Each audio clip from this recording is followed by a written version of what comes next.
Thank you. Next up is Patrick Guidice from the International Brotherhood of Electrical Workers, Local Union 1049.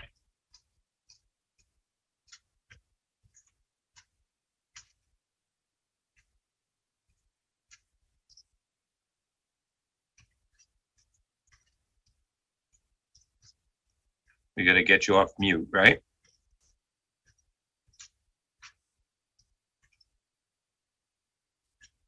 Sir, you ready to go?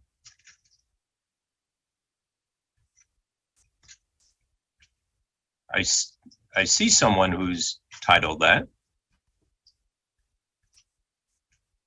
Mr. Guidice, you're up next.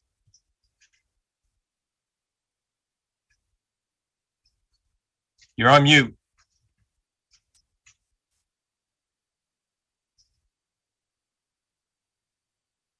You're on mute, sir. I don't know if he hears us. You're on mute, sir.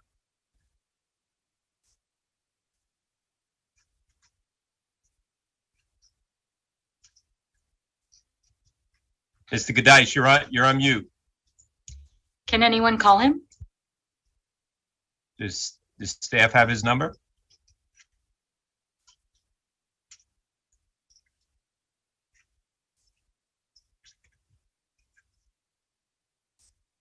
He's going to have to do his whole testimony over. Mr. Guidice, you're on mute.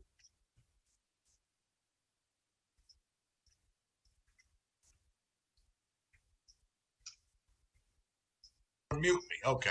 There you go. I apologize. I did not know that I was on mute all this time. I'm the only one who can read lips, so you have to start from the beginning. Thank you, okay? Chairwoman Paulin, Energy Chair. Will you answer this? Can you guys hear me now? Yes, sir. All right. So I'll go back to what I was saying. I want to thank everybody, all the members of Assembly that put together this hearing today and allowed us to provide testimony on the role of state authorities in renewable energy development. Patty, you're not on. What do you mean I'm not on? They're all looking at me. I'm on. No, you're on mute. There's no one here. I'm not on mute. No, you're on. You're on. You're on, sir. You're on. Trust me. A little levity is very good. As you may be aware, the IBEW Utility Labor Council was representing close to 14,000 utility workers across the state, and they were very involved in the discussions to expand the role of the Power Authority as it related to power generation. But we're stating here today that we're opposing the concept of having state authorities, particularly the New York Power Authority, having a critical role in achieving the state's renewable energy generation and transmission goals. The role of NYPA must remain one committed to its current mandate. We're not opposed to NYPA participating totally in at all in renewable energy development. But what we need to look at is them keeping with their same mandate and allowing for other private sector companies to. Yeah, I'm going to silence this thing here. So, currently, utility workers can be effective in bargaining discussions. The investor-owned utilities are well informed of the regional and national labor dynamics, the market conditions, and numerous other factors. These real-time and real-world experience allow us to address our concerns more effectively than we would with a government-controlled entity. As my associate Jim Solito had said earlier, it's important that we maintain our role as private sector so that we can effectively bargain for the same wages, working conditions, and pensions that we. You're not hearing me, Mike? Am I still out? Oh, okay. Okay. No, I got you. We have and are most likely to continue to have compensation and benefit related misalignments with the public sector contracts, especially the question of how public sector defined benefit pension plans align with the state pension system. Our union members have long bargained and traded wages and benefits over decades to preserve their promise of retirement with dignity and not have it swept away from them by forcing them to become state employees. We're also concerned about who will pay for the blank check for projects developed by state-run authorities.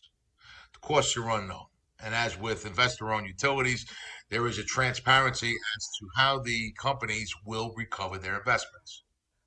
There is nothing that will require a state authority to disclose this information to the Public Service Commission. That's a strong concern.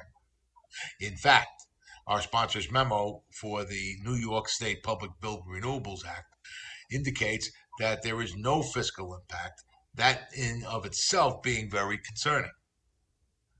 A government-controlled utility would inevitably have to borrow money or raise taxes every time it wants to invest into a project. And NYPA doesn't have the funds to achieve many of the concepts that are being discussed by some lawmakers. If an authority is given greater power to expand their energy generation portfolio, there is little incentive for private companies to invest in New York State's electrical grid to improve reliability, address climate change, or keep energy costs manageable. This will actually have the opposite effect and harm the outlook for New York's electricity customers and the state's carbon reduction plan for decades to come. Lastly, if the government proceeds with allowing the authority to develop renewable energy generation, it must consider giving investor-owned utilities the same authority and powers. Under the concepts being discussed, NYPA would eventually have a state-run monopoly on the generation and stifle the competitive market, which is the exact opposite of what deregulation was intended to do. I want to thank everybody for giving me an opportunity to testify today, especially with the little hiccups with my testimony to begin with here. My deepest apologies. Thank you.